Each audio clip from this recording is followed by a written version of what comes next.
Дали знаете дека во Скопје на крајот на 19 век постоел трамвај кој одел по шини и бил влечен од коњи? Трамвајот во Скопје го донеле браќата Шабан Паша, познати донатори, едни од најбогатите луѓе во градот. Според некои сознанија, трамвајот функционирал уште во далечната 1884 со што Скопје се вбројува во светските градови, кои многу рано го користеле трамвајот како јавен превоз. Ако се има предвид дека во Виена трамвај бил воведен во 1864 година, станува јасно дека Скопје не заостанувало многу зад познатите градови. Едниот од браќата, Сулејман, тешко се разболел и Реџеп Емин го однел во Виена на лекување. Таму браќата го виделе трамвајот и Реџеп решил да го купи. Кога се појавил на улиците на Скопје, трамвајот предизвикал сензација.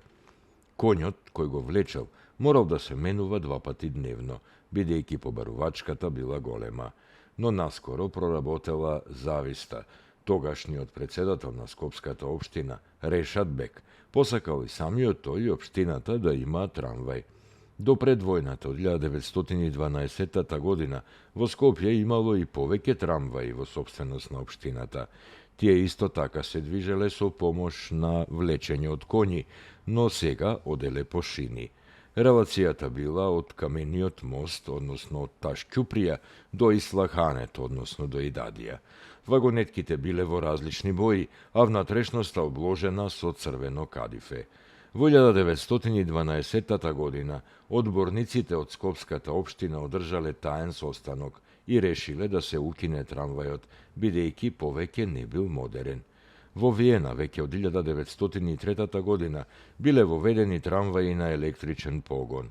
Одлуката била спроведена, иако многумина подоцна жалеле за неа.